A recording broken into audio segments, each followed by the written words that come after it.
હર હર મહાદેવ મહાદેવ. જો આ અમે આવ્યા છીએ હર્ષદી માનું મંદિર, દ્વારકા અને પોરબંદર બાજુમાં આવેલું છે.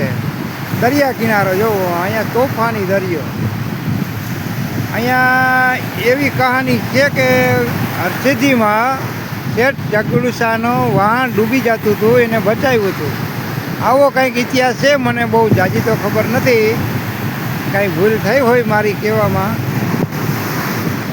તો ક્ષમા કરજો, પણ આવો ઇતિહાસ છે. હરસિદ્ધિમાં એને આખા વાણને બુડતું હતું, બચાવી લીધું હતું. આવો ચમત્કાર હરસિદ્ધિમાં અહીંયા આપ્યો. જો આ દરિયો કેવો કાંડોતું છે, જો આવું મોજું મારે છે. અહીંયા મહાદેવનું મંદિર છે. જો આ મહાદેવનું મંદિર, અને ઓલા ઉપર એમ કે જો સામે દેખાય ત્યાં હર્ષદમાનું મંદિર જૂનું પ્રાચીન મંદિર છે. 500 વર્ષ જૂનું કંઈ તોય કહેવાય, એટલું જૂનું છે મંદિર. અને આવો બધો ઇતિહાસ છે ભાઈ.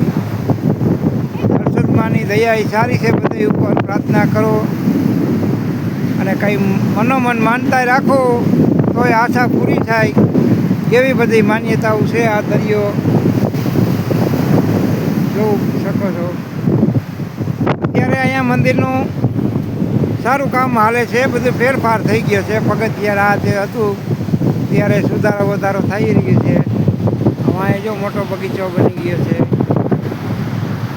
અને આ તમે જોવો, આ દરિયામાં નાહવાની સખત મનાય છે, કારણ કે આનું મોજું એવું આવે છે, અચાનક માણસને ઉપાડી લે છે. અમે દૂર ઊભા છીએ. જય હરસિદ્ધિમાં. સારું લાગે તો માતાજીને નામનું યાદી આપજો. જય હરસિદ્ધિમાં.